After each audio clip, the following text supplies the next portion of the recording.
Nosso convidado é o Dr. Raduan Miguel Filho, desembargador. Inclusive, ele, primeiramente, eu quero dar os parabéns. É o novo presidente do Tribunal de Justiça do Estado, que deve tomar posse ainda este ano e vai, então, presidir esta instituição no próximo biênio.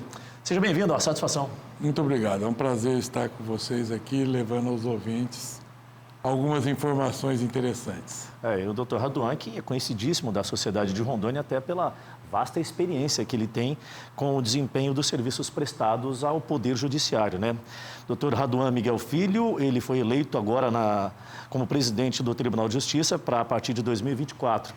Ele também já passou pelas funções de presidente da Associação dos Magistrados do Estado, a AMERON, foi vice-presidente da Associação dos Magistrados do Brasil, a AMB, vice-presidente do Tribunal de Justiça do Estado há cerca de 10 anos, eu conversava com ele há poucos instantes, e também diretor da Escola da Magistratura, a EMERON. Ele também é professor universitário da Escola da Magistratura aqui do Estado de Rondônia. Currículo é o que não falta, experiência e vivência no Estado na operação do direito é bem intensa. Participou, inclusive, de momentos quentes, digamos assim, momentos mais amenos, e essa história vai sendo construída. Senhor, qual é a avaliação que o senhor faz do sistema judiciário nos últimos tempos, haja vista que eu acho que nunca a gente teve um debate tão acalorado acerca dos direitos, deveres, do que é a nossa Constituição, de como, inclusive, os operadores interpretadores da mesma, né? Porque hoje são julgados pela sociedade. A sociedade antes parece que não tinha um olhar tão atento aos posicionamentos, né, doutor?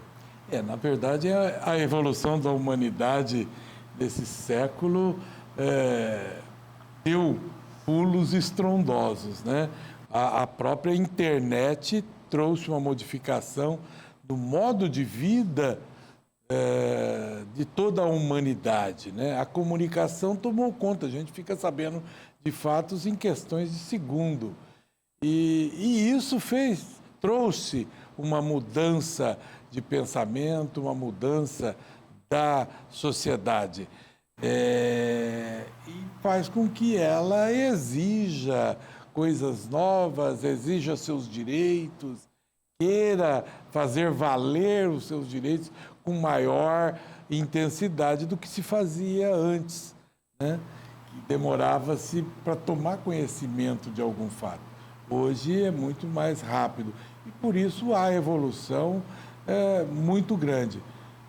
A sociedade acaba exigindo dos seus escolhidos para dirigir aquela sociedade, começa a exigir mais e mais, cada vez mais, dessas pessoas que são escolhidas para gerir a coisa pública. E eu acho que a democratização, eu falo do acesso à informação proposta, principalmente pelas instituições ligadas à área do direito, também tem contribuído, porque hoje a gente tem falado mais, a gente tem visto mais portas abertas de todas as instituições que compõem o Poder Judiciário. Então, acho que também isso tem contribuído para o acesso à informação. Agora, há poucos instantes, a gente exibiu uma reportagem de uma ação da OAB seccional aqui em Rondônia, que está levando o conhecimento do direito e do dever, principalmente, às escolas, o ensino fundamental. Acho que deveria, inclusive, fazer parte da grade curricular, porque é tão essencial para a construção de uma nação sólida, né? Se a gente fala muito em democracia, a gente tem como exemplo a maior democracia do mundo, que é a americana. E lá eles debatem muito essa questão. Então, acho que é muito legal que isso tenha ocorrido nos últimos tempos. O Tribunal de Justiça, qual é o papel dele aqui no Estado, desembargador? Porque é muito comum falar, mas a sociedade em si, de forma simplória, acaba também não entendendo a relevância de cada uma dessas instituições, né? Porque tem Estado, tem federação, né? Enfim. Então, essa modificação da sociedade impôs também uma mudança bastante sensível na instituição Poder Judiciário, que antes, não muito tempo, há 20 anos atrás, 25 anos atrás, o Judiciário ele era visto apenas como um órgão julgador. Hoje não, hoje ele é membro de uma sociedade, ele participa daquela sociedade, ele dá satisfação dos seus atos para a sociedade, ele é cobrado pela sociedade.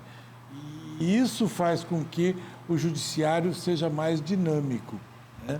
A própria Escola da Magistratura que eu dirijo, o lema dela é a educação a serviço da cidadania. Hoje se busca muito dar essa satisfação à cidadania, mas também trazer a cidadania como ponto de discussão, como assunto principal da coisa pública, do serviço público. E o Judiciário tem demonstrado essa preocupação. O senhor disse do ensino, de ir às escolas, né?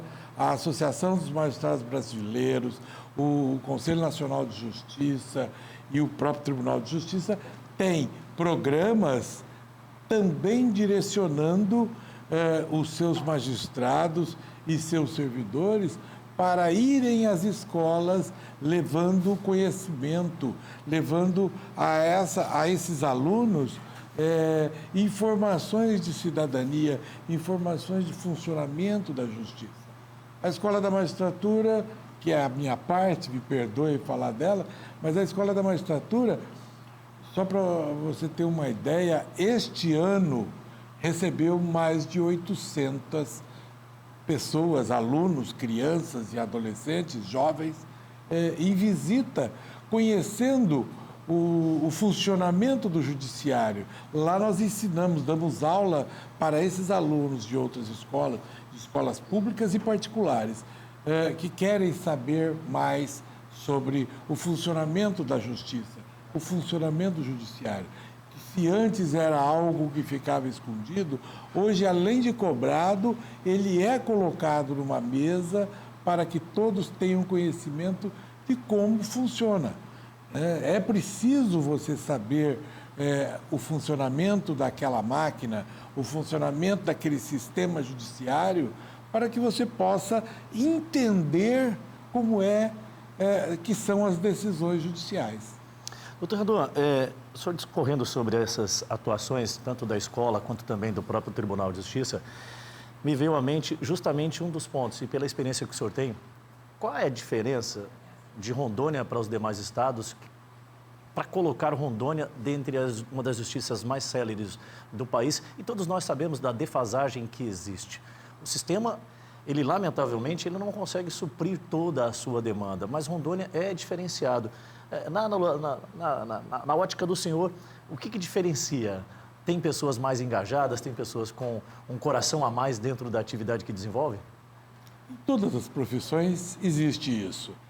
Existe 2 professores, aquele que ministra a aula com mais amor, com mais carinho. Em todas as profissões tem, na magistratura não seria diferente. Mas eu quero dizer que há uns 10 anos atrás, o Conselho Nacional de Justiça instituiu para todos os tribunais brasileiros metas para conseguirmos chegar a um nível de eficiência bom para o cidadão. E o Tribunal de Justiça, para você ter uma ideia de um comparativo com outros tribunais brasileiros, há 4 anos seguidos, nós somos vencedores como o melhor Tribunal de Justiça do Brasil.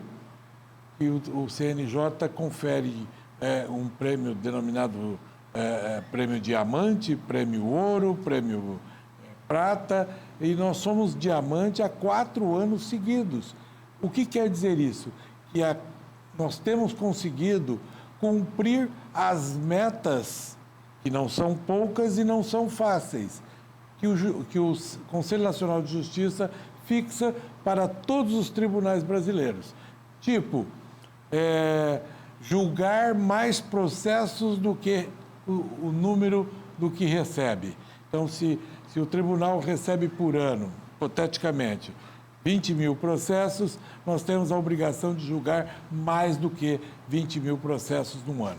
O 20 mil é apenas um valor de referência, porque o valor é muito superior a isso, ultrapassa os 100 mil processos. Então, nós temos várias metas de julgamento, de celeridade processual e outras coisas mais, e nós temos sempre cumprido e ultrapassado essas metas. Nós somos hoje, com bastante tranquilidade, podemos afirmar isso, o melhor tribunal do Brasil. E não somos nós só que estamos... Eu só estou repetindo o que o Conselho Nacional de Justiça já disse para nós. Inclusive, isso é detectado por números, né? Por números. Por rendimento, e isso por é eficiência. em função do investimento que o Tribunal de Justiça faz e vai continuar fazendo. Investimento humano, principalmente, né? Nos seus servidores, o investimento nos seus magistrados, na qualidade dos seus servidores, da qualidade dos seus magistrados. E a Escola da Magistratura, novamente, eu trago ela à baila. A Escola da Magistratura, que ela tem o objetivo principal na qualificação dos seus servidores e dos seus magistrados. Ela tem sido um fator de muita importância para que todo o sistema judiciário estadual funcione como um relógio suíço. Acho que um dos segredos, então, é investir na qualificação, no conhecimento, na oportunização do colaborador e da sociedade como um todo. Eu diria que esse é o segredo de qualquer gestão, seja municipal, estadual, federal, ou de tribunal, ou de assembleia, ou qualquer coisa.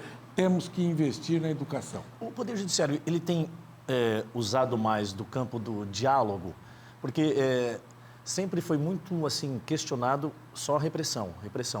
E quando na realidade a gente até se indigna quando há decisões ou quando há punições, os termos técnicos são outros, mas assim, falando de forma mais simplória, por que não instruir? Por que não, né, você fazer com que o cidadão, seja ele um gestor ou qualquer indivíduo, ele tenha o devido conhecimento de como fazer o correto e não simplesmente só ir lá e penalizá-lo? Há muito tempo já se viu que o processo ele não é um meio mais adequado para a resolução de um conflito. O que uma sentença faz é resolver aquele processo ou aquele caso. Mas muitas vezes, você vê numa área de família, o juiz dá uma sentença, mas o casal continua a briga.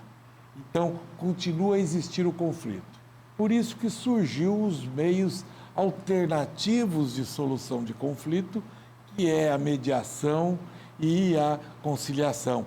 Então, a Justiça brasileira e o Tribunal de Justiça de Rondônia têm investido muito nesses métodos chamados adequados para a solução de conflito, aonde se busca realmente solucionar um conflito existente. Eu falei de família, mas nós podemos levar isso para as raias da vizinhança, né? Um vizinho que disputa judicialmente alguma coisa, o juiz dá a sentença, você acha que por isso um vizinho vai olhar para a cara do outro, vai conversar com o outro? Continuará a existir o conflito. E o que nós buscamos é, usando de técnicas próprias de mediação ou de conciliação, ou de mediação e conciliação, usando essas técnicas para solucionar um conflito, para resolver o conflito. Então, há um investimento muito grande nessa área. Inclusive, com o avanço das tecnologias, esses tipos adequados de solução de conflitos têm sido objeto de aplicação de tecnologia para resolver esses conflitos, com utilização de inteligência artificial, com forma de colocar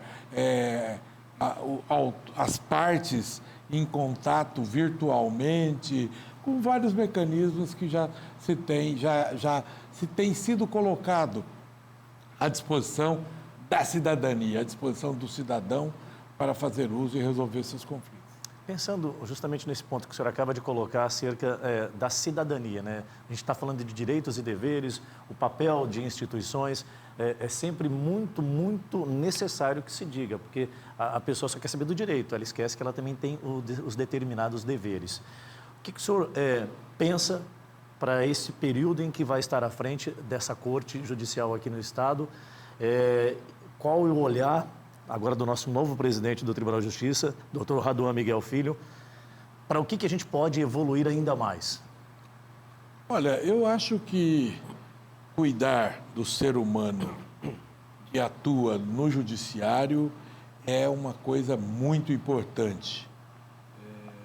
Se você não tiver essas pessoas bem cuidadas, vamos dizer assim, você vai ter um funcionário desestimulado, um magistrado com doença, alguma coisa nesse sentido, cuja prestação jurisdicional vai retroceder ou vai ser prestada de uma qualidade duvidosa.